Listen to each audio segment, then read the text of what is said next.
le monde, ça y est, Polar a enfin annoncé ses nouvelles montres vintage que tout le monde attendait. C'est vrai qu'il y avait eu plusieurs fuites ces dernières semaines sur internet à propos de ces nouvelles montres. Et bien maintenant ça y est, c'est officiel. J'ai ici la nouvelle Polar Vantage V. Vous découvrirez dans une autre vidéo la Polar Vantage M. Je vous propose de découvrir tout de suite toutes les nouveautés qui sont apportées par ces montres, qu'est-ce que ça vaut et puis la disponibilité, les prix, enfin bref, tout savoir sur ces nouvelles montres cardio GPS.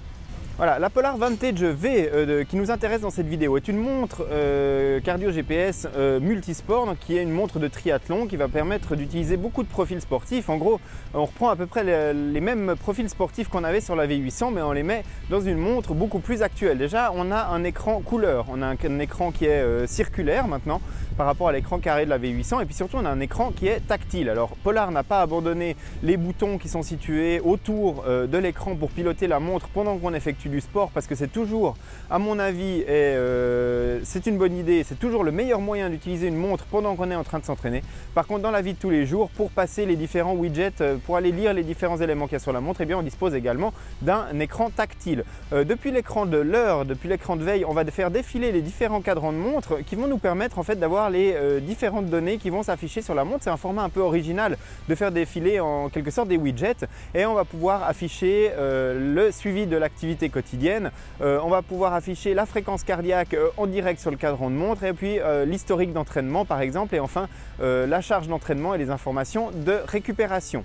Voilà, et après avoir fait défiler ces différents éléments, ces différents widgets, on va pouvoir aller plus en détail dans ces informations en appuyant sur le bouton rouge et puis en allant lire les informations additionnelles. Par exemple, si je suis dans le suivi d'activité et que j'appuie sur le bouton rouge, eh bien, je vais afficher tout l'activity tracker de ma journée. Pareil, dans la fréquence cardiaque quotidienne, je vais afficher les informations par rapport au suivi de la fréquence cardiaque. Et enfin, si j'affiche l'historique d'entraînement, eh bien, je vais retrouver toutes les séances de sport que j'ai effectuées avec la montre. Et les informations de charge d'entraînement, eh bien, elles vont me donner des informations sur ma charge d'entraînement en fait, et puis ma récupération, et me donner quelques conseils sur l'amélioration de mes performances. Voilà, au niveau du menu de la montre, donc je vous avertis tout de suite, j'ai encore une version de la Vantage qui est en développement, mais on va retrouver les éléments principaux du menu, à savoir les réglages de la montre dans lesquels on reviendra dans quelques instants. Ensuite, on va retrouver les notifications et puis bien évidemment la configuration des profils sportifs. Alors les profils sportifs, on y reviendra aussi ultérieurement dans cette vidéo. Au niveau déjà des notifications du téléphone, pour l'instant j'ai un prototype qui n'a pas encore cette fonctionnalité, ça va arriver très bientôt. Par contre, si je regarde le détail des menus de la montre, et bien voilà toutes les options qu'on y trouve.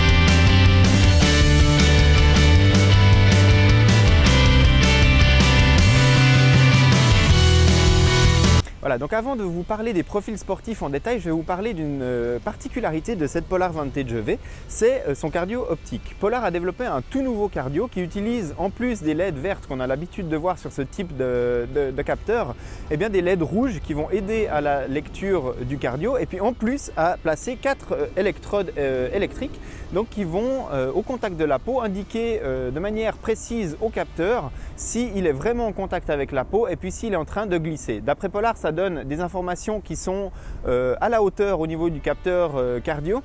Pour l'instant, je n'ai pas encore vraiment effectué de tests de comparaison pertinents de ce cardio, mais dès que ce sera le cas, eh bien, vous trouverez en haut de cette vidéo un lien qui va vous permettre d'accéder à la vidéo de présentation des comparatifs que j'aurais pu faire avec cette Vantage V. Voilà au niveau du capteur cardio optique.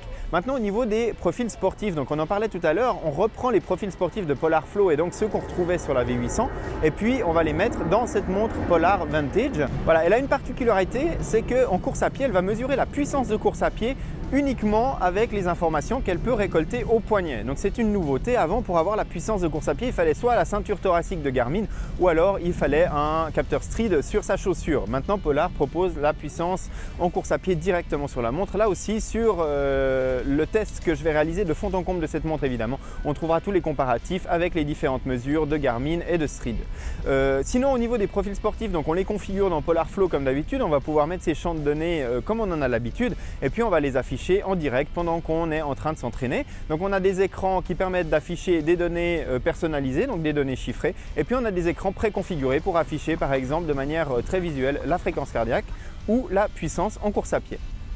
Voilà au niveau des fonctionnalités de cette Polar Vantage. Donc on voit qu'elle se concentre vraiment sur le sport puisque contrairement par exemple à la Garmin Fenix 5 Plus où on a de la carto, de la musique, on a Garmin Pay, cette Polar Vantage elle se concentre sur le sport. Elle n'a pas de musique intégrée, elle n'a pas de cartographie intégrée. Pour l'instant il n'y a aucune fonction de navigation qui sont disponibles. Ça risque d'arriver dans les prochaines versions, mais voilà, pas de stockage de musique, pas de carto pour la navigation et ça il y a très peu de chances que ça arrive sur cette montre. C'est vraiment une montre qui est axée sur la performance et puis sur l'enregistrement sportif. Elle a quelques fonctions connectées vraiment basiques, un petit peu comme la Suunto 9 par exemple. Elle va afficher les notifications du téléphone et puis c'est vraiment le minimum qu'on attend au niveau des fonctions connectées, mais on en aimerait peut-être un tout petit peu plus, au moins pouvoir contrôler le lecteur de musique par exemple du smartphone avec la montre ou ce genre de choses.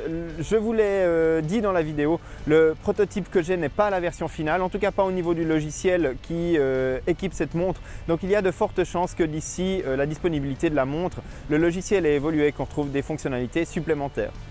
On parle de disponibilité, on parle de prix. Pour l'instant, les prix se situent pour la Vantage V qui est le haut de gamme de chez Polar qui vient remplacer la V800 autour des 500 €, un petit peu plus de 500 francs suisses. Je n'ai pas le prix exact pour l'instant qui m'a été communiqué. Au niveau de la date de disponibilité, elle est en précommande dès aujourd'hui. Par contre, elle sera disponible et livrée vraisemblablement à partir de la fin du mois d'octobre. Voilà pour cette Polar Vantage V et voilà pour cette vidéo de présentation. Je vous donne rendez-vous sur le site internet pour tout savoir sur cette montre, dans l'état actuel des connaissances et puis du logiciel qui est disponible à l'intérieur. Je vous l'ai dit, le logiciel va encore évoluer et donc le test de fond en comble c'est pour plus tard quand la montre sera vraiment en version logiciel finale.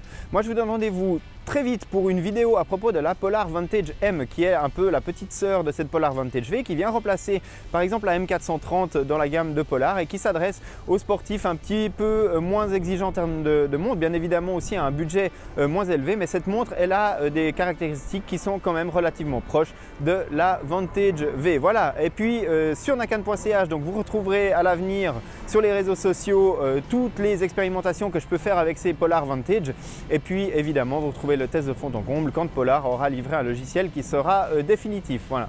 Je vous remercie d'avoir regardé cette vidéo. Je vous donne rendez-vous très bientôt sur les réseaux sociaux de nakan.ch. N'oubliez pas de vous inscrire à la chaîne YouTube pour ne manquer aucune des prochaines vidéos. Et puis moi je vous retrouve très bientôt sur le site pour de prochains tests. Merci.